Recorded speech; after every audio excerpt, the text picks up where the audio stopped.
안녕하세요. 저는 30대고 일하면서 아이를 키우는 워킹맘이에요. 여러분은 살면서 이 사람은 진짜 나랑 악연이다 라고 생각했던 사람이 있으신가요? 저는 악연이라는 단어만 봐도 바로 생각나는 사람이 있습니다. 그 사람 때문에 제 삶을 버리고 싶었던 적도 여러 번 있었어요. 오늘은 그 사람에 대한 얘기를 해보려 합니다.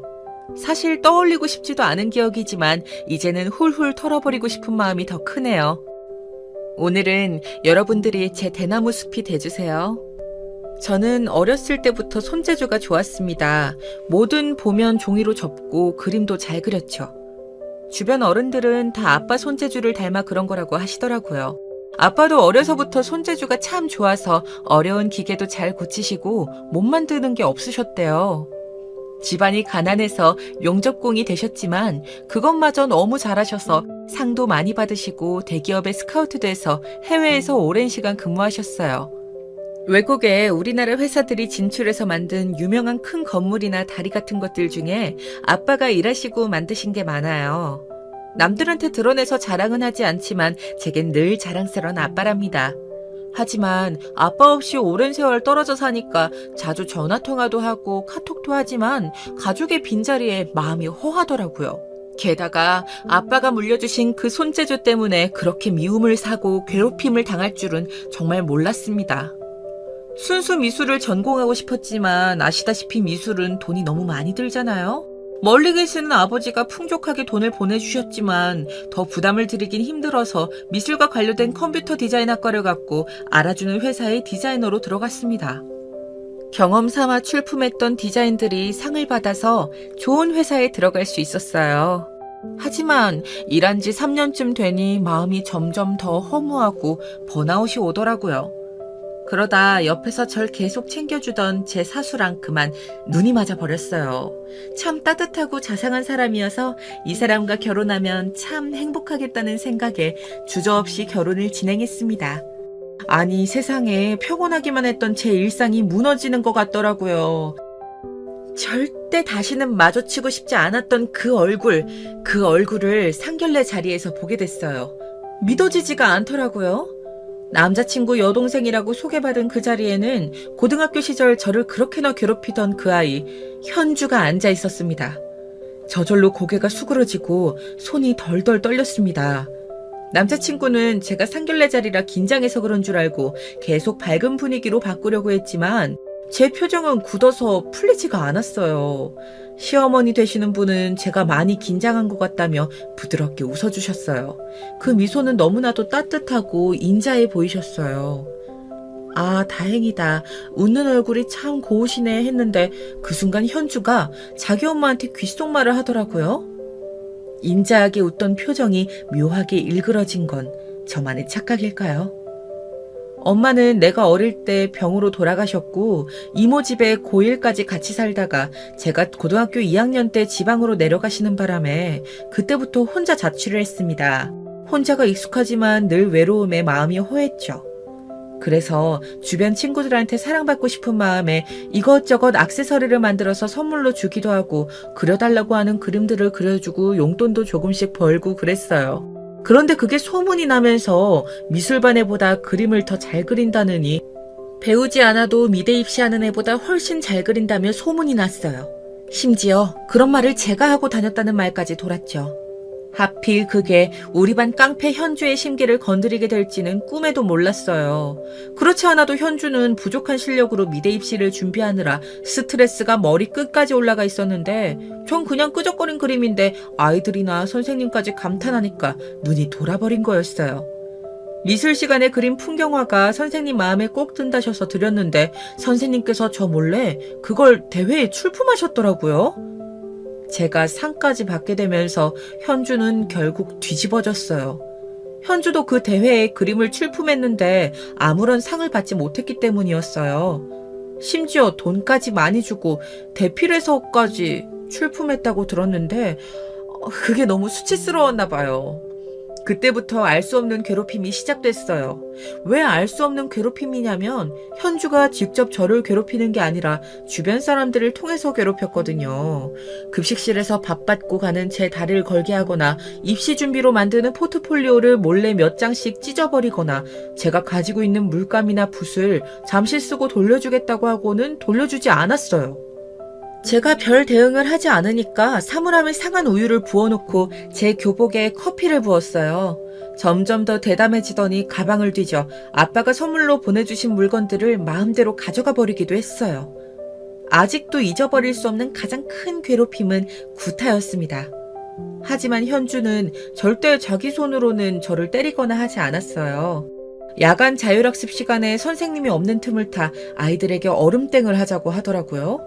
이 나이에 지금 이 상황에 얼음땡이 무슨 말이람 하면서 공부하고 있었는데 움직이다 걸리면 한 대씩 때리자며 애들을 겁박하더군요.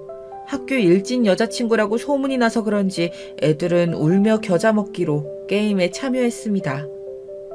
장난으로 약하게 때리기 없기 하더니 저를 지목하면서 움직였다고 하더라고요. 나 안 움직였어. 봤어. 근데 너 숨 쉬던데? 야, 뭐해? 다들 때려! 애들이 우르르 몰려와서 어쩔 수 없이 등이나 살짝 때리고 가려고 하니까 현주가 저를 확 바닥으로 밀쳤습니다. 야, 뭐해? 밟아! 근데 참 주위 손가락이 참 예쁘네. 아이들이 점점 저한테 다가왔고 저는 너무 공포스러워서 몸을 떨었어요. 심지어 현주는 제 눈앞에서 커터칼을 일부러 드르륵거렸어요. 살면서 비릿하게 웃는다는 말을 책에서만 봤었는데 정말 그 악마같이 웃는 얼굴을 아직도 잊을 수가 없어요. 제가 몸이 피곤하거나 스트레스를 많이 받으면 꼭 악몽을 꾸는데 늘 저 상황에 괴로워하는 꿈이었어요. 다행히 감독하던 선생님이 발견하셔서 몸을 더 다치거나 하진 않았지만 저는 그날 조퇴하고 집으로 돌아갔어요. 야간 자율학습 자체가 공포여서 선생님께도 빠지겠다고 말씀드렸고요. 뭔가 이상함을 느낀 선생님이 아예 야자를 우등반 아이들만 있는 팀에 넣어주셨어요. 저희는 그때 드림팀이라고 불렀었네요. 현주는 저를 더 재수없어 했지만 더 이상 현주의 괴롭힘은 닥지 않는 곳이어서 마음 편하게 공부했어요. 고3 생활이 정말 우울하고 괴로웠지만 간신히 참고 참아 대학교에 진학했습니다. 현주는 결국 인서울대학 진학에 실패해서 지방에 이름 없는 대학을 갔다고 들었어요. 다신 마주치는 일이 없겠구나 하고 정말 좋아했는데 이제 저 애와 가족이 되어야 한다니요. 상견례 자리에서 현주는 저를 위아래로 훑어봤어요. 씩 웃더니 어머, 너 내가 아는 주희 맞지? 수술이라도 한 줄 알았다. 전혀 못 알아봤어. 세상에, 그동안 많이 세련되고 예뻐졌네? 머리 끝에서부터 발끝까지 와, 다 명품이네. 이거 다 얼마짜리야? 야, 이거 예상 밖인데? 오빠, 얘 내 고등학교 친구야. 그것도 같은 반. 진짜 신기한 인연이다, 그지? 둘이 고등학교 때 친했어? 그럼 우리 많이 친했어. 게임도 같이 하고 말이야. 재밌는 추억들이 얼마나 많은데. 안 그래, 주희야? 내가 그년만 아니었어도 주희 너랑 같은 학교를 가는 거였는데 그년 때문에 스트레스가 여간 심했어야지. 나만 수능 망치고 그년은 학교도 잘 갔다더라. 좋은 날에 뭔 또 그런 얘기를 해. 그런 얘긴 나중에 하자. 너네 둘이 친했다니까 난 너무 신기하다. 왠지 우리 집엔 고부 갈등, 시누이 문제 이런 거 없을 것 같아. 기분이 정말 좋다. 아버님도 오늘 같이 오셨으면 정말 좋았을 텐데. 그지 자기야? 더러운 성격과 날 괴롭히던 말투도 여전했습니다. 직접 말하지 않아도 저기서 말하는 그녀는 절 얘기한다는 걸 알겠더라고요. 머릿속이 너무 복잡했습니다. 항상 악연이란 단어만 생각하면 떠오르던 그 현주를 가족으로 만나 살아야 한다니요. 밥도 제대로 못 먹고 음료도 계속 목에 걸리는 것 같아 그 자리에 더 있을 수가 없었습니다. 일이 그동안 좀 피곤했어서 몸살 기운이 있는 것 같다고 하고 그 자리에서 빨리 나왔습니다. 사실은 몸이 덜덜 떨려서 더 있을 수가 없었어요. 상견례 자리 이후 저는 남자친구에게 아무 말도 할 수가 없었습니다. 자기 동생이 왕따 가해자였다는 걸 쉽게 받아들일 수 있는 오빠가 얼마나 있겠어요. 팔은 안으로 굽는다는데 오빠가 정말 좋은 사람이지만 저는 도저히 현주랑 같이 지낼 수가 없었습니다. 이런 일들을 드라마로만 봤지 실제로 저에게 일어날 줄은 상상도 하지 못했어요. 그 많은 사람 중에 어떻게 이런 인연으로 이렇게 만나게 되는 건지 정말 너무 답답했습니다. 정말 몇 번이고 다시 생각해봤지만 가족이 되는 건 무리라는 판단이 들었어요. 남자친구도 상견례 이후 자기를 피하는 제가 이상했던지 애써 불안한 기색을 감추고 빨리 결혼하고 싶다는 말만 되풀이하더라고요. 마음을 정했던 저는 결혼은 없던 것으로 하자고 했어요. 남자친구는 계속 이유를 캐물었고 결국 동생과 있었던 일에 대해서 다 이야기했습니다. 과거의 상처가 아직도 트라우마로 남아서 도저히 남자친구랑 결혼 못하겠다고요. 주희야, 잠시만. 나 네 말 믿어. 현주 걘 그러고도 남을 애야. 하지만 결혼은 나랑 하는 거고 우리 따로 나와서 사는 거니까 부딪힐 일 별로 없을 거야. 나는 너 없으면 안 돼. 내가 상황 정리할 테니까 믿어줘. 난 꼭 너랑 결혼할 거야. 전 남자친구의 저 확신에 찬 말에도 아무 대답을 할 수 없었어요. 그런 제 모습을 보고 남자친구는 바로 집으로 가는 것 같았어요.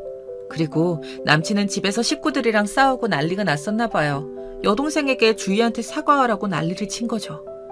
다음 날 남자친구 어머니와 여동생이 같이 회사로 찾아왔습니다.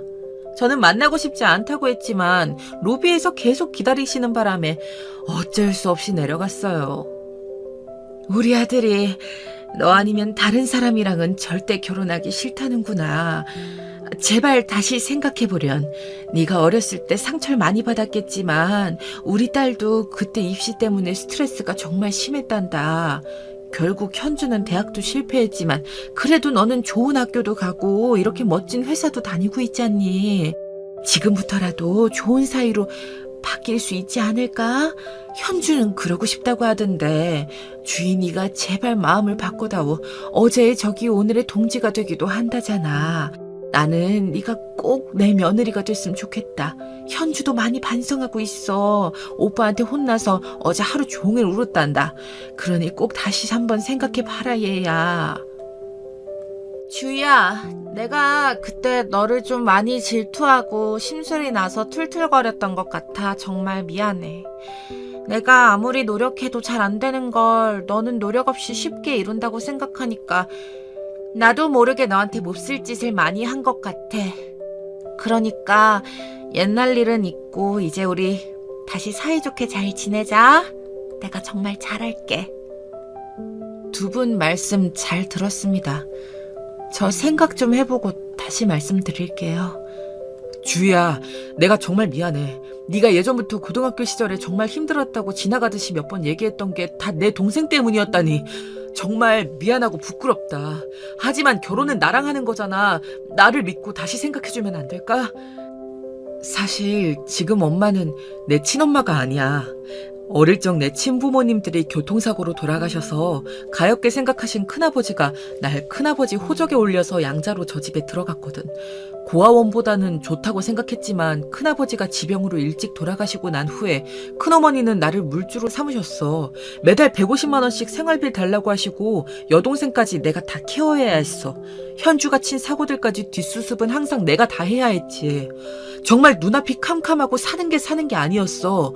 결혼은 생각할 수도 없었는데 너는 내가 살면서 처음으로 내 사람이었으면 좋겠다고 생각한 사람, 결혼까지 생각한 사람이야. 저 사람들 때문에 널 잃을 수는 없어. 제발 나를 믿고 나랑 결혼해주면 안 될까? 현주는 정말 죽을 정도로 싫었지만 오빠는 정말 좋은 사람인데 마음이 너무 아팠어요. 오빠도 정말 많이 힘들었겠네요. 지금까지 어떻게 버텼어요? 딱 하나만 약속해줘요. 앞으로 어떤 상황이 되더라도 내가 하는 말 전적으로 믿어줘요. 나도 오빠한테 절대 거짓말하지 않겠다고 약속할게요. 그 모녀가 뭐라고 하든지 내 말만 믿어주면 난 오빠랑 결혼할게요.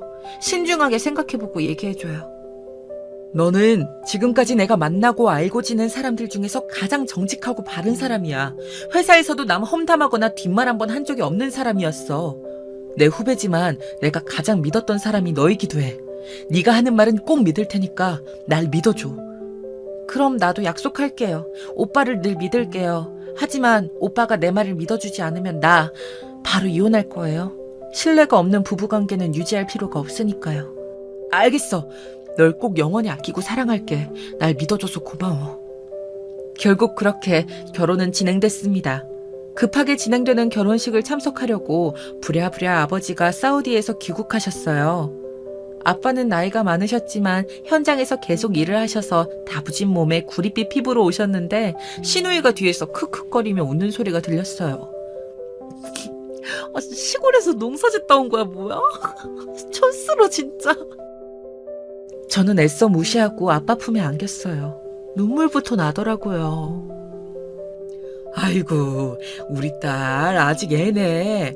결혼식에 안 늦으려고 진짜 급하게 날라왔는데 정말 다행이다, 이 서방. 우리 딸 잘 부탁하네.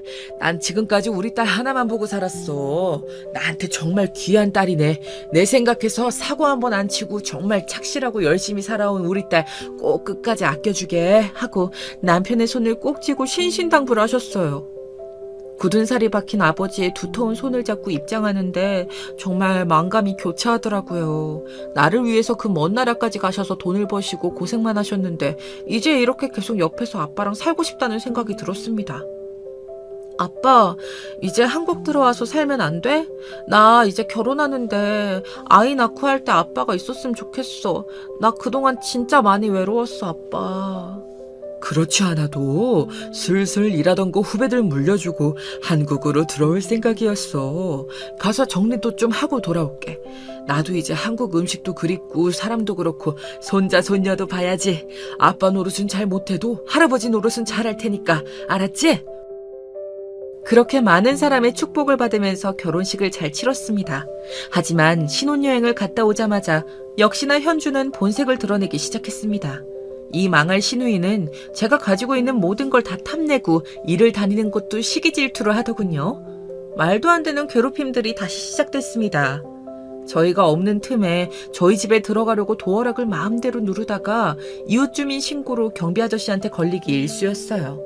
그래도 비번은 절대 알려주지 않았습니다. 그리고 한 번은 저랑 남편이 다니는 회사에 한 자리 마련해달라고 하더군요. 그 나이 먹도록 백수로 있는 건 자기 탓인데 왜 우리를 괴롭히는지. 요즘 그런 학연 지연이 통하는 시대도 아닌데 끊임없이 욕을 하더라고요.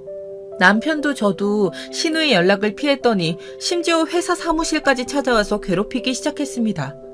이런 시누이를 회사에 취업시켜줬다가는 회사에서도 괴롭힘을 당할 게 뻔한데 전 절대 들어줄 마음이 없었죠.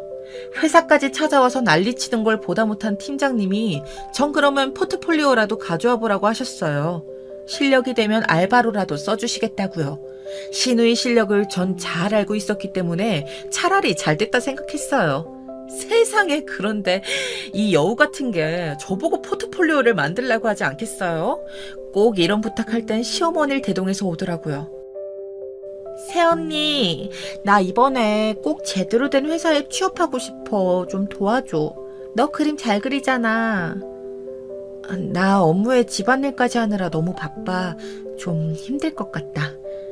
예, 아가. 네 실력에 고작 그림 몇 장 그리는 거 일도 아니잖니. 백수 아가씨 불쌍하지도 않아? 좀 그려주련. 죄송합니다, 어머니. 저랑 남편 업무량이 많아서 집에선 좀 쉬어야 해요. 그리고 자기 실력으로 해야지 대필이라뇨. 이건 좀 아닌 것 같아요. 제가 정말 시간적, 정신적 여유가 없어서요. 지금 이렇게 신랑이 할 시간에 몇 장 그려주면 되겠구나. 빨리 그려다오. 정말 죄송합니다. 이건 정말 좀 아닌 것 같아요. 그리고 예전에 학교 다닐 때도 누가 대신 그려준 그림으로 대회 나가서 떨어지지 않았나요? 그때 한번 경험했으면 이제 스스로 실력을 키울 때가 아닐까요? 그 실력으로 우리 회사에 취업한다고 해도 금방 실력이 들통나서 더 괴로울 거예요. 포트폴리오는 둘째 치고서라도 기본적으로 디자인 프로그램이라도 다룰 줄 알아야 하는데 저 자격증은 있어? 야, 이게 어디서 잘난 척이야? 너 남편 동생한테 이렇게 대하는 며느리가 세상에 있다고 생각하냐? 일이라 하면서 배우면 되는 거지. 넌 뭐 처음부터 잘했냐? 어디서 잘난 척이야? 예, 너야말로 네 아가씨는 과거는 있고 어떻게든 잘해보려고 너한테 자존심 굽히고 이렇게까지 부탁하는데 넌 정말 너무하는구나. 그러니 얘가 옛날에 널 보고 독한 년이라고 그렇게 욕을 했던 거구나. 아우 정대가리가 없어 정말. 엄마 그만 좀 하세요. 집까지 찾아오셔서 이러시면 저희 너무 지쳐요. 방금 일하고 온 사람한테 지금 몇 시간째 뭐 하시는 거예요? 이러시면 저 엄마랑 현주 다시는 안 볼 거예요. 돌아가세요. 뭐야? 네 아버지가 저 세상에서 이 광경을 보시면 얼마나 후회하시겠니? 사고로 돌아가신 네 친아버지 대신 너 걷어주신 큰아버지를 저버릴 셈이야? 이런 불효자식 같으니라고? 네가 우리한테 어떻게 이럴 수가 있어? 큰아버지도 이제 그만해도 된다고 하실 것 같은데요. 그 오랜 세월 제가 뒤치다꺼리한 것만으로도 은혜는 충분히 갚았다고 생각해요. 저 이제 두 분 그만 보고 싶습니다. 나가주세요. 뭐? 나가라고? 내가 왜 나가? 절대 못 나가지. 두 분 다 그만하세요. 제가 그릴게요. 대신 많이 못 그려드려요. 세 장만 그릴 테니 나머진 아가씨가 알아서 해요. 아이씨, 진작 그렸으면 이렇게 시끄러워질 이유 없었잖아. 아씨 배고파. 빨리 그려. 우리 밥 먹고 올 테니까 3시간 안에 다 그려놔. 이 거지 같은 집구석에 먹을 것도 없네 씨. 엄마 우리 밥 먹으러 가자. 나 배고파. 아우 그래 뭐 먹을래 우리 딸 뭐 먹고 싶어? 여보 정말 미안해. 내가 정말 면목이 없어. 괜찮아. 여보도 며칠 동안 야근하다가 간신히 집에 왔는데 계속 밥도 못 먹고 힘들지? 우리 맛있는 거 먹으러 가자. 그래 먹고 힘내자. 근데 그림까지 그리려면 시간이 많이 촉박하지 않아? 걱정 마. 예전에 포트폴리오 그려놨던 거에서 아무거나 3장 주지 뭐. 주희야 정말 웃기다. 내가 너 때문에 웃는 거 알지? 결혼 전에도 저 두 여자들 생각하면 마음이 답답하고 사는 낙이 없어서 담배만 피웠는데 너 만나고 나 정말 많이 웃게 됐어. 너랑 만나고 담배 끊어서 너 나 담배 피는 줄도 몰랐지. 결혼하고 따로 사는 게 정말 축복이란 생각이 든다. 우리 그냥 더 멀리 이사 갈까? 내가 돈 더 많이 벌어서 저 사람들 자주 못 올 대로 이사 가자. 보안 철저한 대로. 이런 상황 정말 답 없지만 정말 고맙고 미안해. 됐어. 우리 빨리 그림만 치러놓고 맛있는 거 먹으러 가자. 뭐 먹지? 고기? 회? 오늘은 그럼 우리 자기 좋아하는 연어 먹으러 가자. 난 장어 먹고 가자. 당신 장어 좋아해? 응? 음흉하기. 근데 웃긴 건 저희 팀장님이 포트폴리오를 보자마자 제가 그린 그림인 걸 알아보셨다는 거예요. 하긴 몇 년을 같이 일했는데 제 그림 솜씨를 모를 리가 없으셨죠. 와 현주씨 그림 솜씨가 대단한데요. 아니 어쩜 이렇게 주희씨랑 그림체나 느낌이 똑같지? 아무리 가족이라지만 신기하네. 현주씨 이 사과 그림 포트폴리오에 그린 대로 내 앞에서 똑같이 그려봐요. 네? 똑같이 지금 그리라고요? 제가 도구를 안 들고 와서요. 그건 걱정 마요. 그림 도구야 뭐 여기 널리고 널렸는데. 자, 이 정도면 그릴 수 있을 거예요. 빨리 그려봐요. 똑같이만 그리면 내가 바로 입사시켜줄게요. 신우이는 내 그림이랑 비슷하게 그리려고 용을 썼지만 역시나 실력은 금방 뽀록났어요. 그림 실력이 참 답이 없네요. 디자인은 프로그램을 써서 하겠지만 기본적인 감각이나 능력은 있어야 해서 그림을 그려보라고 한 건데 그림 전공자 맞아요? 아무것도 준비 안 된 사람에게 줄 자리는 없어요. 앞으로 괜히 오빠랑 세언니 일하는데 괴롭히지 말고 분수에 맞게 사세요. 생각 같아선 더 심한 말로 혼내고 싶은데 아끼는 직원 동생이라 참습니다. 2번 다시 볼 일 없었으면 좋겠네요. 돌아가세요. 뭐? 분수를 알라고요? 쪽팔려 씨. 주희 인연 두고 봐라. 내가 후회하게 만들어주지. 팀장님은 저런 소리를 다 들리게 하는 거에 놀라셨대요. 그냥 인연 끊는 거 어떠냐고 하셨는데 너무 사는 게 피곤해서 그냥 힘없이 웃기만 했네요. 근데 그냥 웃기만 하지 말고 실컷 욕을 해줄 걸 그랬나 봐요. 집에 남편과 웃으면서 돌아온 저는 눈앞에 펼쳐진 집안 광경에 할 말을 잃었습니다. 세상에, 자기가 취업 못한 분풀이를 왜 저한테 하는 걸까요? 다시 고3 때로 돌아온 것 같은 충격에 저는 한참을 아무 말도 못했습니다. 아빠가 제 결혼 선물로 사주신 명품 가방과 원피스, 구두들이 없어졌더라고요. 그동안 외국에 일하시면서 비즈니스 차 알게 되신 인맥들이 많은데 딸이 있다고 하니 선물들을 많이 주셨대요. 아빠는 빠짐없이 저한테 보내주셨는데 그 수가 상당했습니다. 누가 보면 제가 부잣집 딸인 줄 알았을 거예요. 몇 번씩 우리 집에 드나들면서 저 몰래 이리저리 들춰보고 침을 흘리는 걸 알고 있었어요. 몇 개씩 몰래 가져가는 걸 봤지만 다시 갖다 놓은 걸 봤기에 크게 문제는 삼지 않았습니다. 그런데 이번엔 몰래 열쇠 수리공까지 불러와선 문을 따고 들어와 제가 아끼는 물건들을 다 가지고 가버린 거였어요. 돈보다도 아버지가 우리 딸 어디서든 기죽지 말라고 챙겨주신 그 마음에 아끼던 물건들이었는데 너무 가슴이 아팠습니다. 이번엔 왠지 순순히 돌려줄 것 같지 않더라고요. 아마 어쩌면 팔아치웠는지도 모르겠다는 생각도 들었어요. 제가 가만히 앉아서 울고 있으니 남편이 한참을 어쩔 줄 모르더라고요. 주희야, 걱정 마. 잠시만 있어. 내가 다 해결해 줄게. 이건 이제 선을 넘어도 한참 넘은 거야. 내가 용서 안 해. 조용히 나가더니 한참 후에야 돌아왔습니다. 잘 해결될 거라며 환하게 웃길래 저는 시어머니랑 대화가 잘 돼서 물건을 다 돌려받기로 했나 보다 했어요. 그런데 세상에 다음날 인근 경찰서에서 전화가 왔습니다. 도둑 맞으신 물건들 찾았다면서요. 남편이 신고를 해버린 거였어요. 도어락 비번을 알려준 적 없는데 집에 누가 문을 따고 들어와서 아내의 명품 구두, 가방, 옷을 다 가져가 버렸다고요. 그래도 말로 타이르지 신고하면 어떡하냐고 하니까 남편이 뭐라는 줄 아세요? 걔들이 말귀를 알아들어? 하더라고요. 묵묵히 제가 고개를 저었어요. 심각한 상황인데도 마주보며 웃음이 터졌습니다. 경찰서에 가보니 무단 가택침입죄, 절도죄까지 더해져 몇 년형을 살고 나올 수 있겠더라고요. 시어머니는 노발대발 난리가 났습니다. 왜 내 딸 인생을 망치려 하는 거였어요. 신작 취업시켜줬으면 이런 짓까지 했겠냐고 역성을 드셨습니다.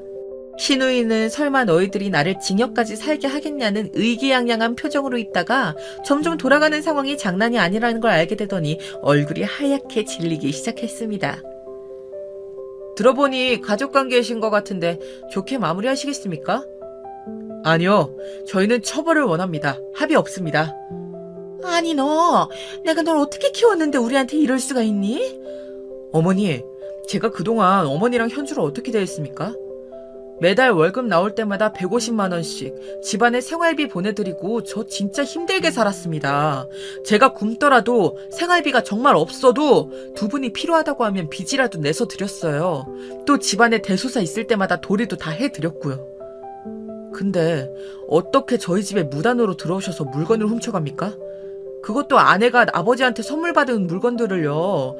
세상에 이런 법은 없습니다. 취직시켜달라고 떼쓰고 회사까지 찾아와서 행패 부릴 때만 해도 가족이니까 이해할 수 있었습니다. 하지만 지금 현주가 저지른 건 범죄입니다. 게다가 가져간 물건이 다 가짜라고 했다면서요. 뭐? 가짜? 아빠가 주신 물건들 다 보증서도 내가 따로 가지고 있는데 무슨 소리예요. 아빠가 주신 것들 중에서는 가짜가 전혀 없었어요. 웃기시네. 가진 거 쥐뿔도 없는 집안에서 그런 명품들을 어떻게 갖고 있는지 처음부터 수상했어. 현주야, 저거 다 짝퉁이라 그랬지? 아니, 봐봐. 다 짝퉁 같잖아, 안 그래? 이현주 씨 계좌 추적을 좀 해봤는데요. 근래에 갑자기 여러 인터넷 사이트에서 가품들을 많이 구입하셨더라고요. 이건 다 어디에 쓰려고 구입하셨나요? 그리고 집안에 몰래 가방 14개, 구두 20켤레, 원피스 12벌, 목걸이 3개, 귀걸이 8개, 반지 3개를 따로 챙겨두셨던데 이거 본인 거 맞습니까? 김주희 씨가 잃어버린 품목과 정확하게 일치하는데요. 당근으로 5개 정도 거래를 시도한 정황도 포착이 됐습니다. 맞죠? 아, 몰라요. 난 그런 적이 없어요. 아니, 오빠. 꼭 이렇게까지 해야겠어? 아무리 여자한테 정신이 팔려도 그렇지 너무하지 않아? 아, 다 장난이잖아, 오빠. 너는 장난으로 도둑질도 하니? 너는 정신 좀 차려봐야 돼. 저 가품들로 주희 물건들이 다 가짜였다고 속이고 뒤에서 팔아먹으려고 했던 거 누가 모를까봐? 남의 눈에 눈물 나면 네 눈물엔 TV 눈물 나게 돼 있는 거야. 고등학교 때부터 그렇게 괴롭혔다더니 약속은 다 어기고 사람을 왜 이렇게 괴롭히는 거야 정말. 난 너 봐줄 마음 없어. 콩밥 먹고 나와. 어차피 당장 할 일도 없으니까 교도소 가서 정신 좀 차려. 거기 들어가면 기술도 알려준다고 들었어. 얘 하나밖에 없는 여동생 범죄자 만들면 안 되잖아. 내 얼굴 봐서라도 용서해다오. 얘 세아가 네 한편 좀 말려봐라. 오빠 내가 잘못했어. 잘못했다고. 한 번만 봐줘. 한 번만. 이리저리 고성이 오가는데 갑자기 머리가 핑 돌았어요. 아, 왜 이렇게 어지럽지? 하다가 정신을 차려보니 응급실이더라고요. 자기야, 정신이 들어? 의사 선생님이 자기 그동안 정말 힘들었을 거라는데 왜 말을 안 했어? 몸은 괜찮아? 나 완전 괜찮아. 뭔가 푹 자고 일어난 느낌인데? 그동안 일하느라 신경 쓰고 집안일에 신경 쓴다고 뭐 좀 피곤했나 봐. 나 죽을 병이래? 여보, 우리 엄마 아빠 된대. 자기 임신 벌써 6주 차래. 아무것도 몰랐어? 정말? 나 아무것도 몰랐어. 어쩐지 안 먹던 것들도 갑자기 맛있고 엄청 졸리더라. 세상에 내가 엄마라니 진짜 믿어지지가 않는다. 근데 현준 어떻게 됐어? 감방에 쳐넣어달라 그랬어. 어허, 서방님아. 우리 동글이 다 듣는다. 그냥 풀어줘. 대신 우리 집엔 이제 절대 오지 말라고 하고, 어머님도 마찬가지고, 나 그 사람들 때문에 스트레스 안 받고 싶어. 그래도 되겠어? 그렇게 널 괴롭혔는데. 네가 하라는 대로 할게. 나도 이제 그 사람들 안 보고 싶어. 애도 생겼으니까 그동안 지원해주던 것도 다 끊을 거야. 그냥 우리 애기만 보고 잘 키우고 살자. 사랑해 자기, 사랑해 동글아. 근데 왜 동글이야? 당신 닮았을 거니까. 뭐? 나만 닮나? 경찰서에 시어머니와 시누이가 같이 철창 안에 있는데 참 보기가 민망하더라고요. 시어머니는 저와 남편 얼굴을 보자마자 제발 꺼내달라고 사정사정 하더라고요. 다시는 너희 집 물건 허락 없이 가져가거나 하지 않겠다고요. 동네 소문날까 두려우니 제발 좀 꺼내달라셨는데 현주는 아직 정신을 못 차린 것 같았습니다. 이번이야 마지막입니다. 이렇게 풀어드리는 건요. 다만 지금까지 해드렸던 경제적 지원은 앞으로도 없을 겁니다. 저도 제 가정이 생겼고 이제 제 아이도 생겼으니까요. 사진 멀쩡하신 두 분은 알아서 생계를 유지하셔야 할 겁니다. 오빠 진짜 미쳤어? 여자 때문에 머리가 확 돌아버린 거 아니야? 오빠가 나랑 엄마한테 어떻게 이래? 갑자기 일을 하라니 무슨 일을 하냐고. 나 절대 못해. 너네 집에 쳐들어가서 그럼 같이 살 거야. 책임져. 계속 그러면 접근금지 명령 신청할 거야. 너도 그 나이가 됐으면 몸이 아픈 것도 아닌데 네 손으로 돈 벌어서 살아가야 하지 않을까? 네 엄마는 네가 부양해 이제. 나는 앞으로 내 가족 돌보기에 바쁠 테니까. 그리고 다시 우리 집에 찾아오면 그땐 징역 살게 될 줄 알아. 나한테 경제적 지원을 받아야겠다고 한다면 지금 징역 살러 들어가는 수밖에 없을 거야. 징역 살긴 싫었나 봐요. 두 삐죽거리던 입이 조용해지더라고요. 3개월쯤 됐을 때 몸이 많이 힘들어서 회사에 휴직계를 냈어요. 회사에서 인정받는 저였기에 다들 아쉬워했지만 아기를 힘들게 하고 싶지 않았고 제가 준비된 상태로 맞이하고 싶어서 휴직을 결정했습니다. 집에서 아빠랑 영통도 자주 하고 좋았는데 또 가만히 쉬고 있으니까 또 손이 근질근질 하더라고요. 아기 베넷저고리도 만들고 명기저기가 좋다고 해서 기저귀만 한 200개 만든 것 같아요. 남편은 쉬라고 휴직계 쓰게 했더니 기저귀 공장을 차렸다며 웃더군요. 제발 쉬라고 했는데 한동안 조용하던 이 몹쓸 인간들이 또 찾아오기 시작했어요. 네 남편이 생활비를 보태주지 않아서 상황이 몹시 힘들게 됐다. 사는 게 힘들다. 눈앞이 캄캄하다. 뭐 그런 내용들이었습니다. 직접 만나진 않고 인터폰으로만 얘기했는데 자꾸 찾아와서 저렇게 얘기하니까 옆집에도 방해가 되는 것 같아 피신을 좀 가기로 했습니다. 남편이 또 많이 걱정할 거 알아서 가죽공예를 배우러 다닌다고만 했어요. 사촌 오빠가 잡생각이 날 때는 손을 열심히 움직이는 게 최고라고 추천해 주더라고요. 제가 또 한 손재주 하다 보니 카드 지갑, 장지갑 만드는 것에서 시작해서 가방, 남편 차 키링 등 별의별 걸 다 만들기 시작했어요. 거기서 수다도 떨고 만들다 힘들면 휴식도 좀 취하고 하니 스트레스도 안 받고 너무 좋았습니다. 한 달쯤 배웠을까요? 남편이 퇴근하고 올 시간이 되어 밥 준비하려고 집에 돌아가는 길에 전화 한 통을 받았어요. 얼마 전 또 소란 피웠던 인근 경찰서였어요. 시어머니가 또 오셔서 상간녀, 상간남 잡아달라고 떼쓰고 계시니 이리로 좀 와보셔야 할 것 같다더군요.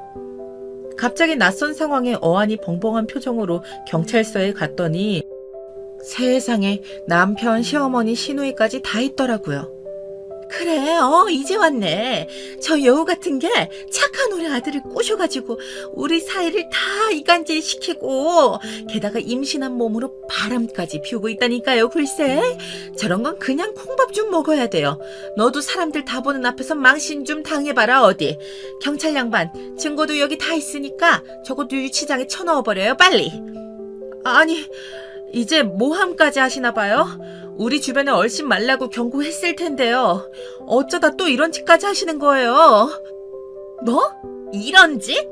그건 우리가 하고 싶은 말이야. 착한 우리 오빠 꼬셔서 우리랑 이간질 시킨 나쁜 년아. 게다가 바람을 피워? 네가 더 발뺌할 수 있을 것 같아? 오빠, 이것 봐. 이 여자가 가족 공방 다닌다면서 남자랑 이렇게 놀아나고 있었다고. 세상에, 사진에는 제가 공방 소파에서 누워서 쉬고 있는 모습, 어떤 남자와 웃으면서 대화하는 모습, 제가 손을 다쳐 남자가 밴드를 발라주는 모습, 제가 더워하니까 그 남자가 부채질 해주는 모습, 과일 먹여주는 모습까지 다양하게 찍혀 있었어요. 와, 조용하다 했더니 이제 파파라치까지 하고 계셨어요? 어디 탐정 취업이라도 했니 너는? 그 부지런함으로 취업을 하면 정말 빨리 승진할 텐데. 참네. 여보, 나 믿지? 나 아니야. 임신한 몸으로 무슨 바람을 피우겠어. 당신한텐 심심해서 공방 간다고만 말했는데 며칠 동안 저 여자들이 계속 집으로 찾아왔었어. 당신이 돈 안 보내니까 너무 힘들다고 계속 찾아오고 괴롭히더라고. 이웃집에 너무 민폐라서 그것도 피할 겸 공방 나갔던 거야. 공방 사장님은 내가 임산부니까 잘해주신 게 다야. 뭐? 웃기고 자빠졌네. 우리 아들 너 지금 속고 있는 거야. 우리 착한 아들한테 어쩌다 저런 여우 같은 게 붙어가지고 너 임신한 거 우리 애들의 아니지? 말해봐. 사진 속에 저 남자 자식 아니야? 임신하자마자 남편 몰래 다른 남자랑 저런 짓거리를 하고 있었다니 정말 어이가 없네. 경찰 양반, 이런 불결한 여자가 남편을 속이고 다른 가족 사이를 이간질하고 사기까지 치고 다니는데 이런 사람이 감옥 가야 하는 거 아니겠어요? 좀 가둬놔요. 아니, 아주머니 진정 좀 하세요. 상황이 뭐 어떻게 된 거야 이거. 여보, 나 자기 믿고 싶은데 이런 사진들이 있으니까 나도 좀 혼란스러워. 이 남자는 뭔데 이렇게 당신한테 다정하게 이러는 거야? 걱정하지 마. 자기 걱정한 일 한 번도 한 적 없어. 내가 증명할게. 증명 같은 소리 안 해. 거짓말쟁이 말 믿지 마, 오빠. 나 진짜 나 부끄러워서 이렇게까지 안 하려고 했는데 정말. 나 전화 좀 할게. 진영 오빠. 잠시만 좀 와줄 수 있어? 전에 말했던 그 시어머니랑 시누이 때문에 문제가 좀 생겼어. 여기 어디냐면 30분쯤 신랑이 후에 도착한 우리 공방 선생님이 경찰서를 아주 뒤집어 놓으셨어요. 주희야, 무슨 일이야? 오빠, 시어머니랑 시누이가 오빠랑 나랑 불륜하는 사이래. 상간남 데려오라고 난리라서 어쩔 수 없이 지금 불렀어. 미안해. 미친 거 아니야? 임산부인 너한테 어떻게 그런 누명을 씌워? 누구십니까? 저 주희 이종사촌 오빠입니다. 저희 어렸을 때부터 한 집에서 살았어요. 제가 한동안 시골에서 살았고 잠시 외국 유학 나가 있는 사이에 주희가 결혼해서 가족들끼리 인사할 시간이 없었네요. 애가 계속 답답해하고 집에 있기 싫다고 하길래 가족 공예 한번 해보라고 했는데 이게 말이나 됩니까? 저게 무슨 시어머니랑 시누이예요, 제부. 당장 인연 끊어요, 정말. 나는 주희가 말을 과장되게 하나 싶었는데 정말 인간 말종들이네요. 사촌 오빠는 어렸을 때부터 같이 자라면서 나랑 찍었던 사진들을 남편한테 보여줬어요. 긴장했던 남편 얼굴이 그제야 편해지더라고요. 의기양양하던 시어머니랑 시누이는 얼굴이 울그락불그락 난리도 아니었어요. 이쯤 상황 정리하시죠. 저번부터 봤는데 시어머니랑 시누이가 정말 너무하시네요. 이건 뭐 명예훼손으로 고소하셔도 될 것 같습니다. 정말 한두 번도 아니고.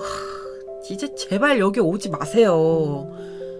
우리가 다 오빠 생각하는 마음이 많아서 그렇지 뭐. 외도 아니면 그만 아닌가? 안 그래? 이제 곧 엄마 생일인데 엄마 돈 없어서 갖고 있던 가방이니 뭐니 다 팔았어. 우리 진짜 이제 거지야, 오빠. 오빠가 어떻게 우릴 버려? 어? 결국 다 돈 때문인 거네. 이제 당연히 호구 잡던 너네 오빠가 돈 안 준다니까 나 몰래 따라다니면서 사진까지 찍고 상간녀라고 그렇게 소리 지르고 난리친 거야? 나도 이제 내 아이를 생각해서 그냥 참고만 있지 않을 거야. 한 번만 더 찾아오고 돈 요구하면 지금까지 있었던 죄명들 다 몰아서 고소할 거니까 알아서들 하세요. 오빠, 나 너무 피곤해. 그냥 집에 가자. 저 사람들 그냥 상대할 가치도 없어. 사촌 오빠는 정말 어이없어 했어요. 남편한테도 그냥 호적 정리하라고 하더군요. 저런 사람들을 가족이라고 생각하고 부양하고 있었던 남편도 너무 불쌍하더라고요. 어쩌면 아빠랑 떨어져서 외롭게 살았던 나보다 남편이 더 외로운 삶을 살아왔던 것 같아서 마음이 안 좋았습니다. 남편을 꼭 안아주었어요. 한참을 껴안고 서로에게 미안해하고 위로해줬답니다. 남편도 저를 믿었지만 너무 다정한 사진을 보고 살짝 마음이 흔들렸대요. 저렇게 사진을 잘 찍는지는 몰랐는데 포토그래퍼라면 성공하겠다 하고 피식 웃었네요. 오빠는 제가 소파에 누워있는 사진을 보니까 자기도 모르게 눈알이 튀어나오는 줄 알았대요. 어디서 해프게 행동하는 모습 한 번도 본 적이 없는데 모르는 남자 앞에서 편하게 누워있다니 정말 심장이 쿵 했다네요. 하여튼 그 사람들 때문에 한참 웃었어요. 아빠가 외국에 계시다 보니까 너무 걱정하실까 싶어 그동안 있었던 일들은 말씀드리지 않았어요. 근데 통화를 하다가 요즘 사부인은 어떻게 지내시냐? 생신이 곧 다가온 것 같아서 내가 우편으로 선물 하나 보냈다. 나이 들면 가방도 좋은 거 들어야 한다고 주변 사람들이 말하더라고. 주변 사람들한테 추천받아서 내가 좋은 걸로 사서 보냈으니 생신 꼭 잘 챙겨드려라. 남편이랑 얘기해서 마지막으로 생일 챙겨드리고 좋게 관계를 마무리하는 걸로 상황을 정리하기로 했습니다.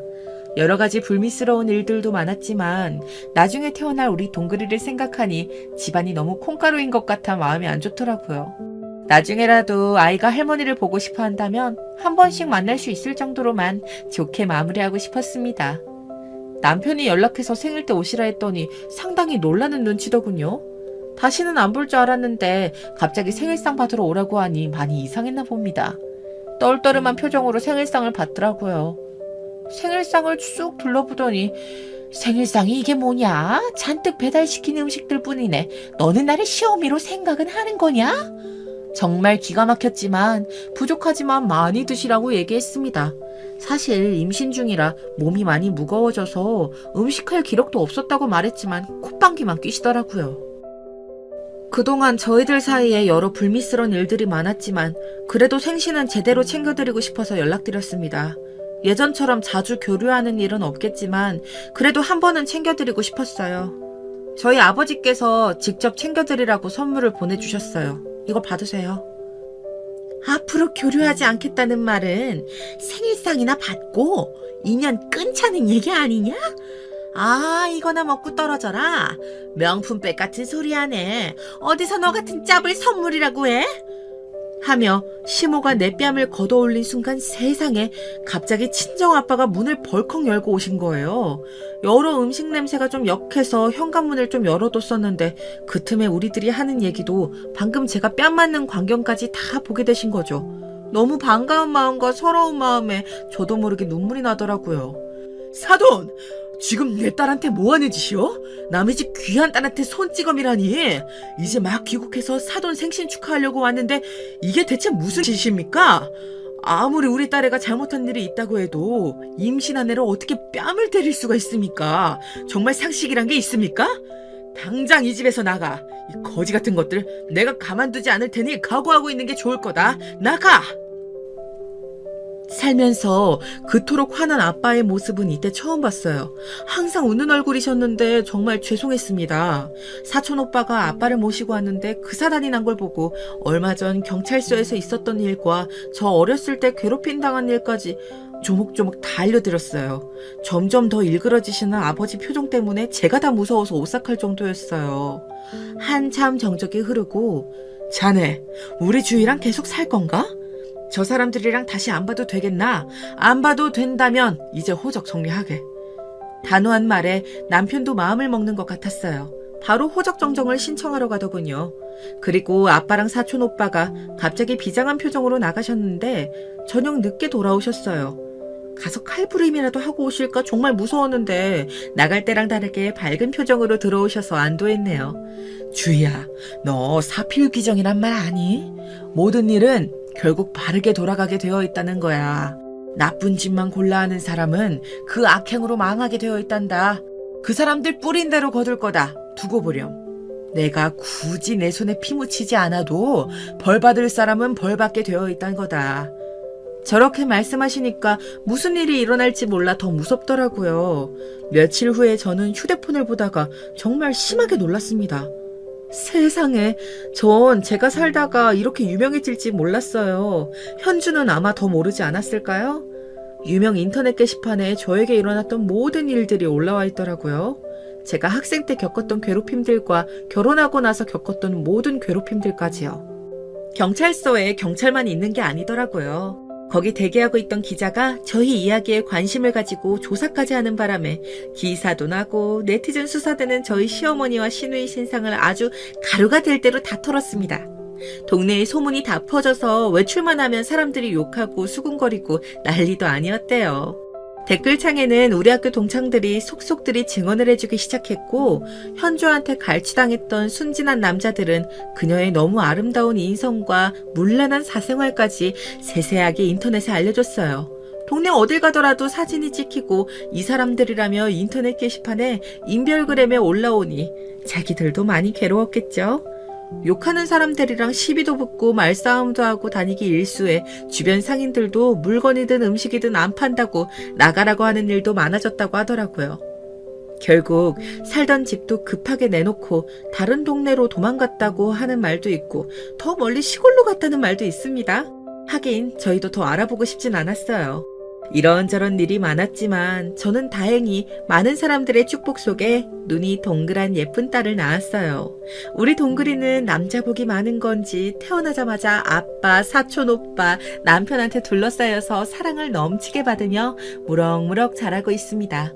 아빠는 어렸을 때 내 얼굴이랑 정말 닮았다고 하시면서 정말 좋아하세요. 육아도 3명이 돌아가면서 도와주셔서 친정엄마가 없어도 전혀 힘들지 않게 잘 지내고 있습니다. 남편도 제대로 된 가정이 생겨서 정말 행복하다고 해요.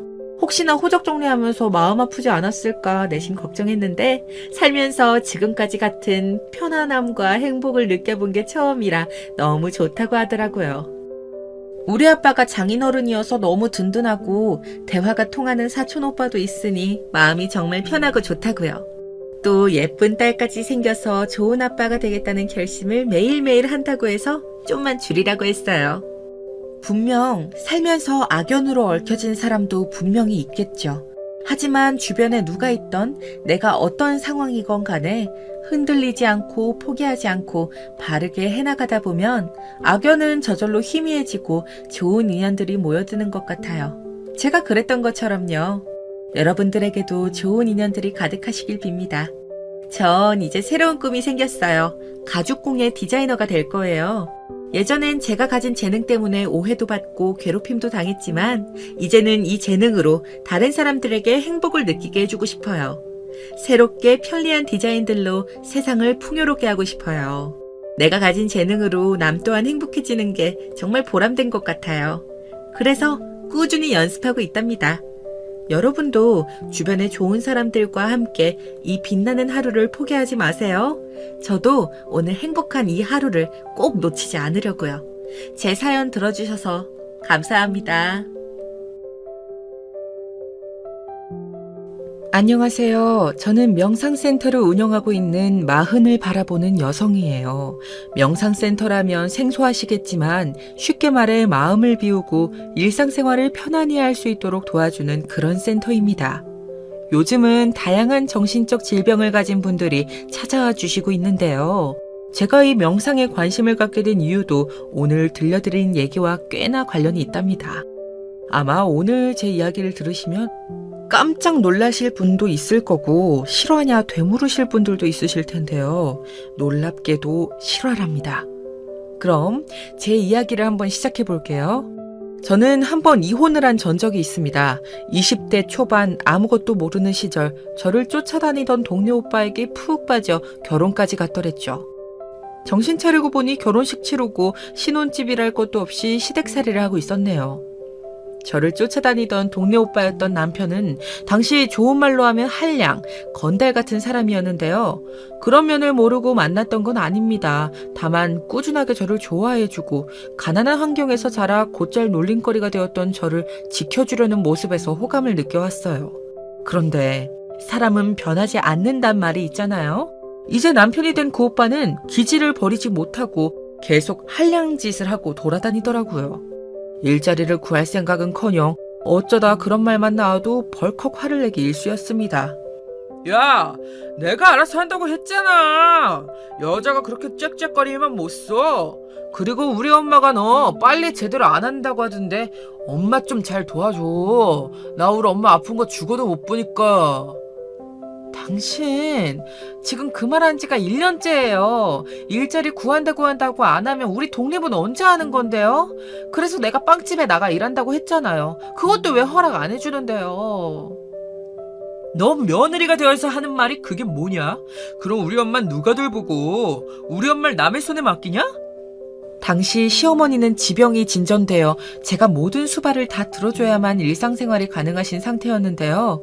전 남편은 제게 그 모든 책임과 의무를 떠맡기고 자기는 친구들과 술이나 퍼마시고 다니려 하더라고요. 게다가 시어머니가 고분고분 제 말을 잘 따라줬냐 하면 그것도 아니었어요. 시어머니는 제가 수발드는 것을 당연하게 생각하며 종으로 여기셨어요. 예, 나 물 먹고 싶단 지가 언젠데 아직도 안 가져와? 늙은이 목 다 죽는 꼴 보고 싶으냐? 당장 안 가져와? 궁둥이가 왜 이렇게 무거운 게야? 아, 네, 어머님, 지금 곧 가요. 그러면서 제가 물을 갖다 드리면 맨몸으로 왔음 이런 거라도 잘할 것이지 하고 중얼거리셨는데 그 말이 더 상처로 다가왔습니다. 가난한 저희 집을 가리켜 하는 말이었기 때문이죠. 결국 시댁살이를 못 참은 제가 돈이라도 벌자 싶어 옆집 아주머니에게 시어머니를 몇 시간만 맡기고 빵집 아르바이트를 나가기로 했는데요. 다행히 빵집 사장님이 한 푼이라도 벌기 위해 나온 저를 예쁘게 봐주시고 채용해 주셨어요. 문제는 그날 사달이 일어난 거죠. 며칠 만에 들어온 남편이 제가 집에 없는 것을 보고 물건을 집어 던지기 시작한 겁니다. 그리고 전 날아오는 물건에 맞아 그만 쓰러져 응급실에 누워있게 되었고요. 응급실 침대 위에 누워있는데 눈물이 하염없이 흐르더라고요. 그때 놀란 표정으로 저희 친정엄마와 오빠가 달려오는데 난리가 났었어요. 아니 너 이 자식 미쳤어? 아니 사내 새끼가 때릴 게 없어서 마누라를 좁혀냐? 저게 흥분할 일이 아니고요. 제가 뭐 그러고 싶어 그랬겠어요. 맞을 짓을 하니 했죠. 더럽게 쫑알거리네. 뭐야? 이 새끼 넌 인간이 안 됐네. 너 안 되겠다. 오늘 그냥 너 죽고 너 죽어보자. 당시 상황은 정말 심각했어요. 친정오빠가 전 남편에게 주먹질을 하려는 걸 간호사 의사들이 모두 뛰어와 겨우 말렸을 정도였죠. 그렇게 전 남편은 저희 친정 식구들 앞에서도 한없이 떳떳했더랍니다. 누워서 그 광경을 보고 있는데 허탈한 실소가 나올 지경이었어요. 친정엄마는 그날 저를 붙들고 하루 종일 눈물을 흘리셨고 그게 또 속상해 저도 한 바가지 눈물을 쏟다 결심을 했답니다. 이 결혼에 종지부를 찍기로요. 결혼 생활이 고작 1년 남짓이었으니 정리하고 말 것도 없었어요. 애초에 재산이랄 것도 없었으니 과정은 더욱 쉬웠고요. 야, 너 나 떠나고 어디 뭐하고 살게? 고등학교도 간신히 나온 네가 뭘 할 수 있다고 머리도 둔한 널 어디서 받아준대냐? 내 생각해주는 거면 필요 없으니까 도장이나 찍어. 그리고 뭐라고 살든 양아치 짓 하고 사는 너보단 훨씬 잘 살 거니 걱정 말고. 뭐? 이 미친 게. 내가 말 안 했구나. 나 취직했어. 당신이랑 갈라서기 전에 나도 먹고 살 국민 해야 할 것 같아서 면접 봤는데 붙었더라. 꽤 괜찮은 곳인데 여기 대로변에 있는 그 회사 알지? 네가 거기 붙었다고? 말도 안 돼. 마지막에 제가 전 남편에게 날린 이 같은 말은 지금 생각해도 속이 시원합니다. 네, 사실 저는 전 남편과 이혼하기 전 중견기업계 경리로 취업도 하고 생계수단을 마련한 뒤였습니다. 계획 없이 살던 논팽이는 제 말에 퍼뜩 놀라 말을 잇지 못하더라고요. 그 얼떨떨한 얼굴이 어찌나 통쾌하던지 시댁문을 박차고 돌아가는 길 발걸음이 정말 가벼웠어요. 그때 수중에 돈이 얼마 없었기에 친정가족의 도움을 받아 작은 단칸방 하나를 마련해 회사 근처에서 출퇴근을 하게 되었는데요. 한 푼 두 푼 모아 아껴 사시는 엄마 돈을 받는 게 미안해 한참을 받아야 할지 말아야 할지 망설이는 제게 친정엄마는 미영아 이혼한 거 절대 흠 아니야. 그러니 떳떳하게 살아. 너만 떳떳하게 살면 돼 라고 말씀하시며 제 눈물샘을 한 번 더 자극했어요. 알겠어요, 엄마. 나 떳떳하게 살게요. 엄마 딸답게 그렇게 살게요. 하지만 사실 저는 회사를 다니면서 그 누구에게도 제가 이혼했다는 이야기를 하지 않았습니다. 꽤 친해진 동료에게도요. 아마도 누군가에게 결혼하고 이혼했다는 그 고통스러운 과거 이야기를 하는 게 제 측에서 먼저 꺼려졌기 때문인 것 같아요.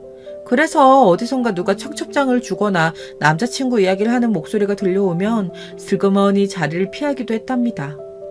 미영씨 누구 안 만나? 나이도 차지 않았나? 집에선 아무 말 없어? 저는 그냥 일하는 게 편하고 좋더라고요. 에이, 싱글로 살려고? 외로울 텐데. 내 주변 싱글들은 결혼 안 한 거 다 후회해. 다들 저를 걱정해 주셨지만 그렇게 정신없이 일만 하다 보니 어느새 나이가 30대로 흘러가더라고요. 30대가 되니 주변에선 선자리를 제안하기도 하고 소개팅을 주선해 주겠다고 하는 사람도 나타나는데요. 전 과거에 한번 아픈 경험이 있었기 때문에 상대의 프로필을 듣기도 전 무조건 거절부터 했습니다. 그러던 어느 날 운명처럼 남편을 만나게 되었어요. 저희 회사와의 거래처 간에 미팅이 있는 날인데 거래처 직원이 5분 정도 늦더라고요. 그날은 비가 많이 오는 날이었기에 교통정체가 있나 보다 생각하고 느긋하게 커피 한 잔을 먼저 내려 마시고 있었어요. 그런데 그때 헐레벌떡 비 맞은 남자가 회의실 안으로 들어왔고 전 놀라 자리에서 벌떡 일어나게 되었어요. 너무 죄송합니다. 정말 죄송합니다. 준비한 서류들이 비에 젖을까봐 우산을 찾으러 다녔는데 근처 파는 곳이 없더라고요. 많이 기다리셨죠? 아니에요. 겨우 5분인걸요.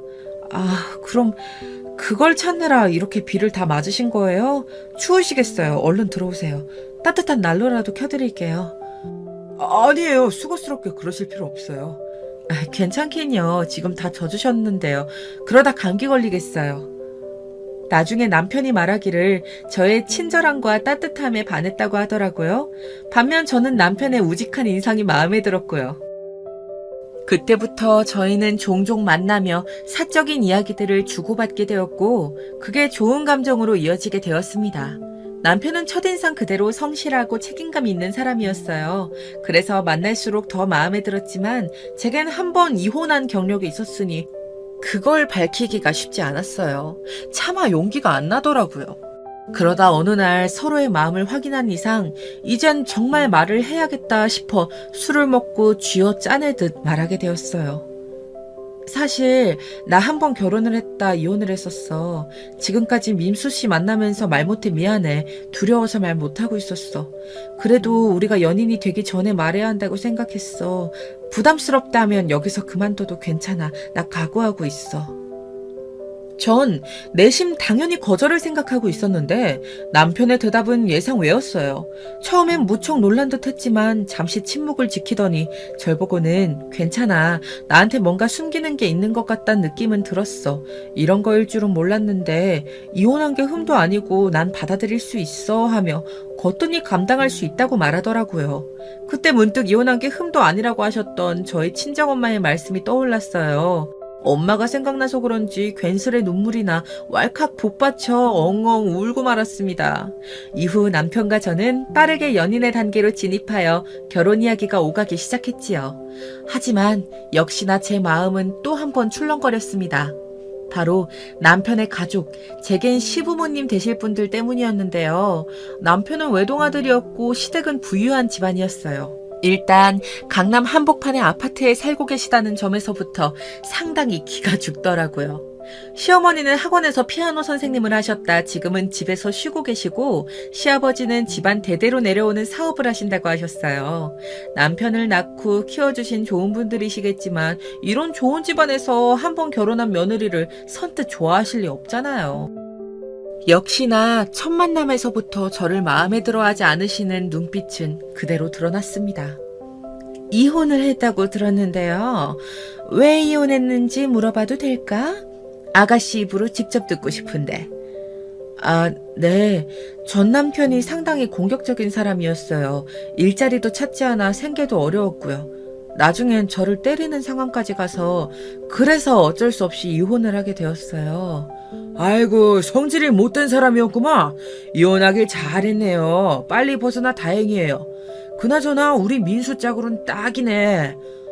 잠시만요. 근데 그게 진짜 이유라는 걸 우리가 어떻게 알 수 있죠? 네? 아니, 아가씨가 거짓말하는지 안 하는지 우린 알 수 없지 않나 이 말이죠. 뭐 마음만 먹으면 우리 아들이랑 결혼하기 위해 충분히 거짓말할 수도 있는 거고. 아, 거짓말 아니에요. 맹세코 정말 아니에요. 시어머니는 음대를 나오신 분답게 우아하고 고상한 말투를 유지하며 가슴에 날이 박히는 말들을 하셨어요. 제가 거짓말을 할 수도 있다며 의심해 볼 필요가 있지 않냐고 하시길래 증명할 수 있다고도 했어요. 끔찍한 기억이었지만 전 오래전부터 핸드폰 사진첩에 가지고 있었던 서류 한 장을 보여드렸죠. 제가 남편에게 맞아 큰 상해를 입었다는 의사의 소견서였어요. 그래도 난 영 믿기지가 않네. 아니, 그렇잖아요. 요즘에 워낙 못 믿을 사람들이 많으니까 사기꾼이 괜히 나오겠어요? 하지만 그럼에도 시어머니는 계속해서 의심을 거두지 못하셨고 분위기가 삽시간에 얼어붙어 버렸죠. 저 역시 여기서 얼른 벗어나고 싶다는 생각뿐이었어요. 그런데 그때 화 한 번 못 내는 사람이라 생각했던 남편이 얼굴이 불그락풀그락해지더니 엄마 지금 뭐 하시는 거예요? 이 사람 앉혀놓고. 그건 너무 무례하신 말씀이잖아요. 저희 그만 가볼게요. 제가 이 사람 볼 면목이 없네요. 하고는 제 손을 잡고 자리를 박차고 일어나더라고요. 남편은 밖으로 나와 저만 믿으라며 어떻게든 자신이 해결할 거라는 말만 되풀이했어요. 하지만 저는 일단 시어머니와 첫 단추부터 잘못 깨어졌다는 생각에 마음이 무척 심란했습니다. 의심을 거두지 못하는 시어머니를 도무지 어떻게 해야 할지 해결책이 안 보여 가슴이 답답했죠. 그런데 그러던 어느 날 시어머니로부터 반가운 연락이 온 거였죠.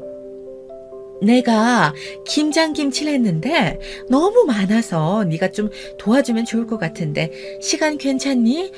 무리한 부탁이려나? 무리한 부탁이긴요, 어머님. 금방 갈게요.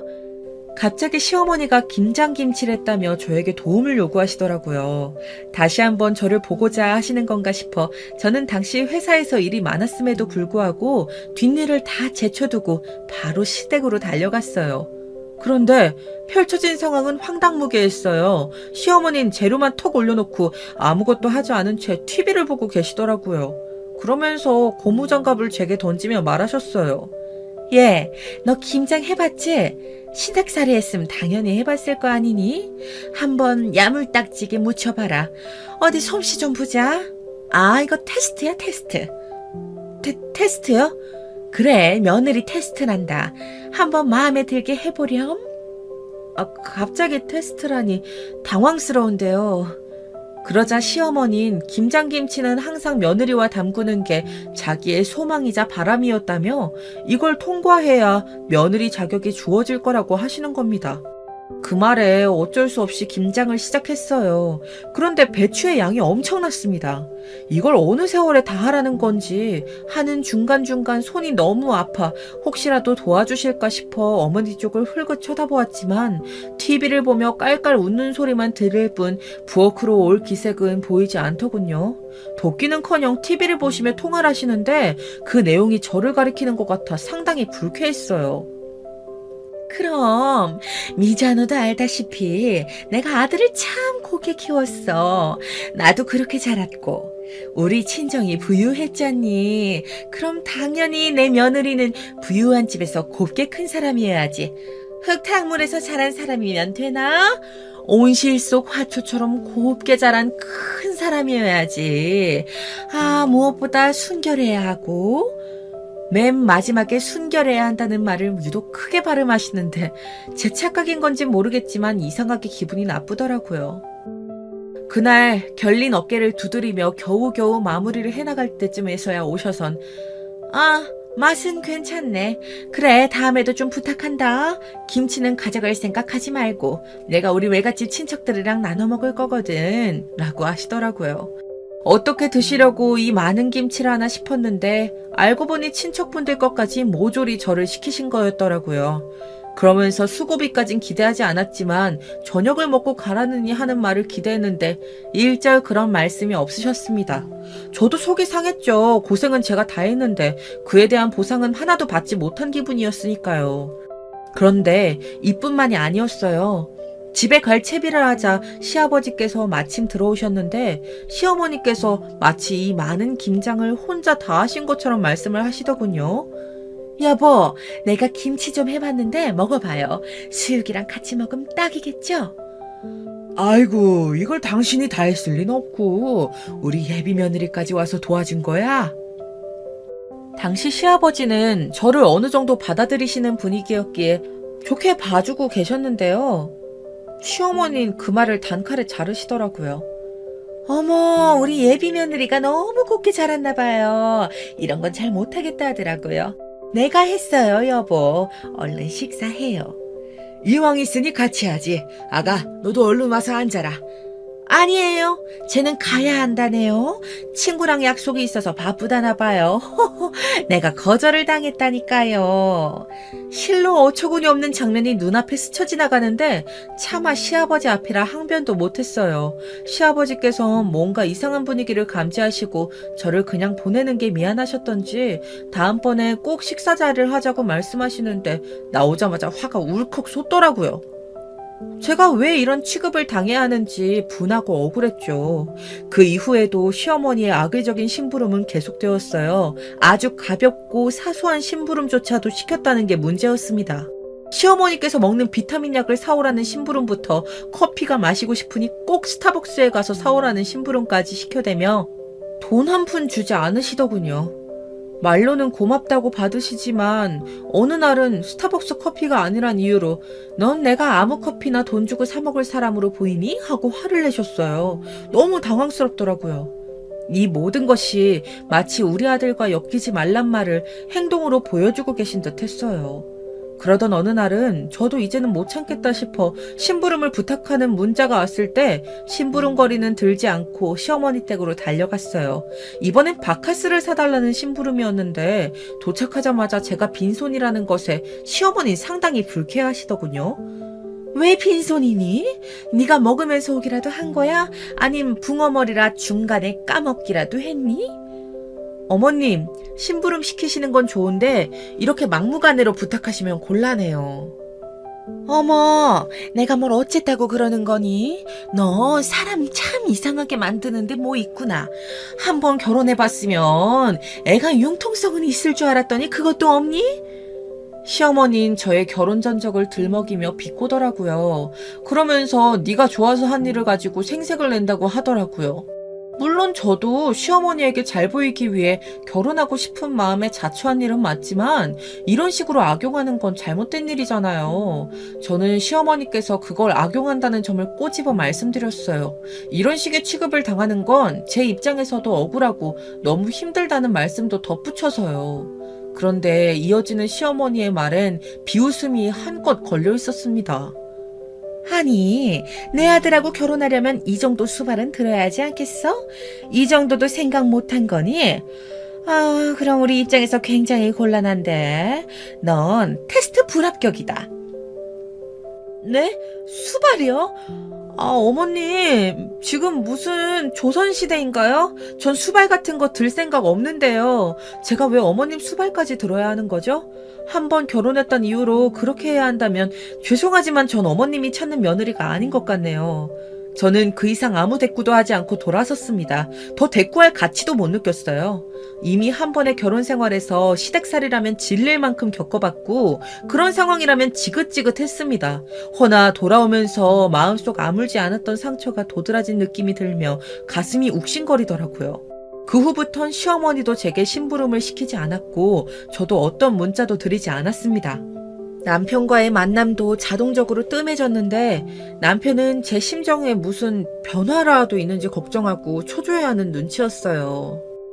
언젠가는 다 말해야겠지만 그땐 당신 어머니가 이런 일을 시켜서 그렇다는 말을 구구절절 하고 싶지 않아 그저 만남을 자제하고 있었어요.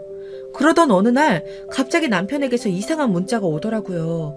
어젯밤 제게 누구를 만났냐는 문자였어요. 저는 어젯밤 일이 피곤해 곧바로 집에 들어가 책을 좀 읽다 잠들었는데 그걸 그대로 말했더니 남편이 의아해 하더라고요. 그러면서 덧붙인 사진이 정말 충격 그 자체였습니다. 저와 굉장히 비슷한 외모의 여자가 다른 남자와 술집에 나란히 앉아 팔짱을 끼고 있는 사진이었어요. 특히 제 헤어스타일이 그랬어요. 옆모습만 나왔기에 더 저라고 착각할 수 있는 사진이었는데 보자마자 감이 오더라고요. 저는 곧장 남편이 있는 시댁 앞으로 갔고 거기서 이 사진을 누가 보냈는지 물었습니다. 남편은 자기도 모르겠다며 갑자기 모르는 번호로 이런 문자가 왔는데 놀라 제게 먼저 물은 거라고 하더라고요. 내가 그럴 사람 아니라는 거 알잖아. 그럼 도대체 누가 보낸 건데? 나 지금 너무 무서워. 저는 점점 더 흥분되어 목소리가 커져갔어요. 그런데 저희의 목소리가 커지자 시부모님께서 무슨 일이라며 시댁 앞으로까지 나오셨더라고요. 네, 그럴 줄 알았다. 제가 남자를 좀 만나게 생겼잖아. 내가 딱 알아봤다니까. 한번 갔다 온 사람들은 이래서 안 돼. 누굴 만났는지 어떻게 몸을 굴렸는지 알 길이 없잖니? 그런데 그 순간 전 소름이 끼쳤어요. 시어머니의 목소리가 겹쳐 들어오는데 이 일이 어떻게 꾸며진 일인지 깨달았습니다. 아, 내가 덫에 걸려들었구나 하는 생각이 번뜩 들어 전 남편을 끌고 조용한 곳으로 갔어요. 잘 들어. 이건 당신 엄마가 한 짓이야. 분명해. 나도 이런 말 하고 싶지 않지만 이 상황에서 어머님이 아니면 누구겠어. 나도 이런 말 하고 싶지 않지만 내 촉이 맞아. 지금껏 내가 어머님한테 얼마나 많이 끌려다녔는지 알아? 아니야. 설마. 우리 엄마가 설마 그런 짓을 했겠어. 저도 시어머니가 될 사람을 그렇게 여기고 싶진 않았지만 지금 상황에서 이런 일을 꾸며낼 사람은 딱 한 명뿐이었어요. 하지만 남편은 도통 믿으려 하지 않았어요. 인정하고 싶지 않은 느낌이었달까요? 되려 저를 설득시키는데 더 미칠 노릇이었지요. 분명 시어머니가 한 짓인데 너무 억울했습니다. 그리고 문득 이럴 때 친정엄마 생각이 참 많이 났어요. 엄마한테 말할까? 말해서 털어버릴까? 그런데 제 말을 듣고 더 가슴 아파할 엄마를 떠올리면 입을 뗄 수 없더라고요. 하지만 곧 대망의 날이 다가왔어요. 회사에서 업무가 끝날 시간쯤에 시어머니로부터 문자가 왔어요. 근처 커피숍에서 보자는 문자였어요. 시간보다 일찍 가 앉아 있었는데 약속 시간보다 1시간 30분 늦은 시어머니가 느긋하게 저쪽부터 걸어오시더라고요. 그리고는 턱하니 탁자 위에 뭘 올려놓으셨어요. 전 드라마 같은 그 장면이 제게 일어날 거라곤 단 한 번도 상상치 않았기에 보고도 믿을 수가 없었답니다. 이게 뭔가요? 뭐긴 뭐야. 눈치가 없어도 더럽게 없는 것 같아서 그냥 돈으로 준비했다. 내가 네 얼굴 봐서 험한 말은 안 할게. 돈 액수는 세어봐도 돼. 근데 네 수준에 이 정도 돈이면 충분할 거다. 보아하니 지금 다니는 회사에서 별다른 직책도 아니고 혼자 먹고 살 돈만 근근히 벌고 있는 것 같은데 그 돈이면 해외여행도 다녀올 수 있다. 그러니 내숭 떨지 말고 받아라. 아, 그리고 한마디 더 하자면 상품도 새 상품이 좋잖아? 나는 사람도 그렇다고 봐. 우리 아들 짝으로 헌 상품 드리는 거 우리 집안의 수치야. 내가 말을 따로 안 했지만 난 내내 화초처럼 자란 사람이다. 내 아들도 그렇게 키웠고 그런 내 아들에게 더러운 흙먼지 묻히는 거 싫다. 붕어 대가리라도 내 말 알아들었지? 순간 머릿속이 백지장처럼 새하얘졌습니다. 시어머니는 자신이 산 가방을 들어 보이며 이것도 새 상품이니 아껴 들고 다니는 거라고, 사람 마음이 물건에도 반영된다며 주제와 분수를 알아야 할 사람이라고 덧붙이셨죠. 지금 생각하면 왜 그 말을 그대로 듣고 있었는지 후회가 된답니다. 정말 가당치도 않는 말이었는데 말이죠. 주제를 알라고요? 어머님, 제가 한번 이혼했다는 게 그렇게 잘못된 일인가요? 그리고 어머님은 뭐가 그렇게 떳떳하신데요? 이상한 사진이나 보내시는 그런 더러운 일까지 하시고요. 뭐라고? 어딜 감히 한번 이혼한 년이 내 아들 넘본 것도 분해 죽겠는데 이 미친 게 지금 누굴 몰아가? 그리고 내가 보냈으면 네가 뭘 어쩔 건데, 너같이 어디 한번 굴렀다 온 더러운 것이. 그때 시어머니는 다시금 고상함을 유지하고 있던 가면 속 진짜 얼굴을 드러냈습니다. 소리를 버럭 지르며 돈 봉투에 있는 돈을 탈탈 털더니 제 얼굴로 집어 던진 것이었어요. 헌 상품이란 말을 들은 것도 억울한데 돈으로 뺨을 맞는 기분이란 이로 말로 표현할 수가 없었죠. 그런데 제가 그때 선택한 건 가만히 당하고 있는 게 아니었어요. 저는 어머니께 민수 씨와의 진심을 다해 만나고 있고 어머니가 말리셔도 계속 만나야겠다 말했습니다. 어디서 그런 용기가 나왔는진 모르겠지만 반오기로 그런 말을 주절거렸던 것 같아요. 그리고 시어머니는 그런 제 행동에 더 화가 나 이번엔 물잔을 들어 얼굴에 뿌리려 들었어요. 속으론 막아야 한다고 생각했지만 저도 모르게 눈을 감았고요. 그때 예상치 못한 사람이 나타났어요. 남편이었답니다. 엄마, 지금 이게 무슨 짓이에요? 이 돈들은 뭐고? 남편은 돈봉투만 보고도 이미 상황을 파악한 듯 했습니다. 엄마가 오늘 미영이랑 잘 얘기해본다고 해서 좋은 소식을 기대하고 온 건데 돈봉투를 주시러 오신 거였어요? 어쩐지 그래서 미영이 얼굴이 안 좋았네요. 엄마, 겨우 이런 사람이었어요? 사진도 엄마가 보낸 거예요? 아니 아들아, 나는 그런 게 아니고 저 오해란다. 네가 뭔가를 오해한 것 같아. 나 다 들었어요. 남편은 기가 찬 얼굴로 시어머니를 향해 날카로운 말을 쏘아대더니 급기야 일을 저지르고 말았습니다. 바로 결혼을 허락해주지 않으면 부모와 인연을 끊겠다는 말이었죠. 갑작스런 말에 저도 너무 놀라 당황했지만 남편의 의지는 상당히 확고했어요. 이후에도 남편은 아예 부모님 집에 나와 살며 연락 한 통을 하지 않더라고요. 정말 이래도 되나 싶었지만 저를 존중하지 않는 부모님에게 오히려 더 실망했다며 결심을 무리지 않았어요. 한편으론 남편의 마음도 이해가 되었어요. 남편은 부모님으로부터 어렸을 적부터 상대방에 대한 선입견, 편견 같은 것들을 갖지 말고 사람 그대로를 바라보며 교제하라는 그런 가르침을 받으며 자랐다고 해요. 정직함이 우선이고 교양을 항상 최우선시하며 자라라는 그런 가르침이요. 그런데 정작 우리 엄마가 그런 사람이었다니 믿기지가 않아. 난 어떻게든 당신과 결혼할 거야. 남편이 강경하게 나오니 시어머니는 백기를 드는 심정으로 결국 결혼을 허락해 주셨는데 그때 제 마음은 반반이었습니다. 이 결혼을 계속 끌고 가도 될지 아니면 다시금 생각해봐야 할지 이런 시어머니를 모시고 살 자격이 없었기 때문에요. 남편이 시댁과는 보고 살지 않아도 된다고 말해주지 않았다면 상견례까지는 결코 가지 못했을 겁니다. 남편은 먼저 저희 집에 와서 굉장히 싹싹하게 굴어 이미 친정 식구들의 점수를 따놓았어요. 당시 제가 어떤 마음고생을 하고 있었는지 몰랐던 친정엄마는 그저 해맑게 웃으시며 남편 손을 꼭 잡아주셨고요. 그때의 기억도 사실 제 결정에 한몫했답니다. 우리 딸이 사실 혼자 저리 살까봐 걱정이 많았는데 이제야 마음이 놓여요. 고마워요. 그리고 잘 살아줘요. 우리 딸 힘들게 살았어요. 제가 잘하겠습니다. 허락해 주셔서 너무 감사합니다, 어머님. 친정오빠 역시 남편 될 사람이 듬직해 보인다며 지지해 주었습니다. 전번 같은 논팽이가 아니라 안심이라면서요. 이미 오빠는 토끼 같은 딸 2명을 데리고 살고 있었는데 제 결혼에 대해 내색하지 않았지만 꽤나 걱정하고 있었거든요. 그렇게 친정가족들의 축복을 받으니 제 마음 한켠에서도 잘한 결정이란 생각이 들었습니다. 시댁은 무시하고 살면 된다고 스스로 위안하면서요.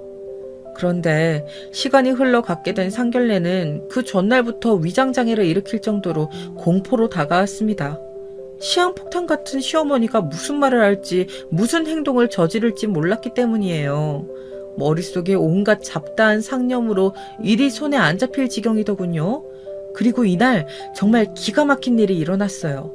제가 생각한 것과는 다른 방향으로요. 어머, 너 명숙이 아니니? 아니, 어떻게 여기서 다 만나니? 세상에 이런 우연도 있다니. 그래. 성미지? 오랜만이네. 시어머니에게 깍듯하게 인사하며 웃어 보이던 친정엄마께서 갑자기 시어머니를 보고 놀라시더니 이름을 부르시는 겁니다. 그의 시어머니는 너무나 어색한 웃음으로 화답하셨고요. 알고 보니 시어머니와 저희 친정엄마는 중학교 동창이셨다고 해요. 당시 고향 동네에 중학교가 몇 개 없어 전교생이 두루두루 아는 사이였는데 그래서 시어머니와도 3년 내내 말을 트고 지낸 사이였다고 하셨어요. 상견례 자리의 화제는 곧바로 그 동네 이야기라든지 중학교 선생님들 이야기들로 넘어갔습니다. 친정엄만 시종일관 반가워하셨습니다. 그런데 이때 이상한 건 시어머니의 얼굴이었죠. 시어머니는 마치 음식에 체한 듯 어딘가 내내 불편하신 기색이었어요. 엄마, 어디 아프세요? 얼굴이 왜 이렇게 하얘요? 아니다, 그런 거. 신경 쓰지 마세요, 사부인. 아니, 성미라 불러야 하나? 헷갈리네. 그러니까 존칭 쓰기도 어색한데 우리끼리 있을 때만 녹는 게 낫지 않을까? 어쩌면 좋으려나. 그러게? 아유, 근데 왜 이렇게 배가 아프지? 아이고, 어디가 아프니? 긴장해서 그런가? 게다가 그날 상견례는 굉장히 일찍 마무리가 되고 말았는데요. 시어머니가 중간에 갑자기 속이 안 좋다고 하시더니 집에 일찍 들어가 봐야겠다고 하시는 겁니다. 다들 병원에 가봐야 하는 거 아니냐 말할 정도로 시어머니의 안색은 좋지 않았어요. 어쩔 수 없이 시아버지의 부축을 받으며 시어머니가 배를 움켜잡고 떠나셨고 그날은 그렇게 일찍 자리가 접히게 되었습니다. 저와 남편도 새삼 놀라 다시금 이 일을 되짚어보게 되었지요. 남편은 역시 저와 만난 게 인연이었다면서 이제 장모님과 자기 엄마가 친구 사이이시니 저에게 함부로 못하실 거라고 기뻐하시더라고요. 엄마는 나중에 상견례 자리가 파하고 저에게 따로 연락을 하셨는데 어쩐지 상견례 때의 밝은 분위기와는 달리 약간 걱정하는 말투셨어요. 엄마, 오랜만에 동창 만나고 반가우셨겠어요. 근데 난 아까 너무 놀랐지 뭐예요? 그래. 저기 근데 미영아, 그럴 일은 없겠지만 명숙이 그러니까 너희 시어머니한테서 이상한 말을 들었다던가 뭐 그런 거 없...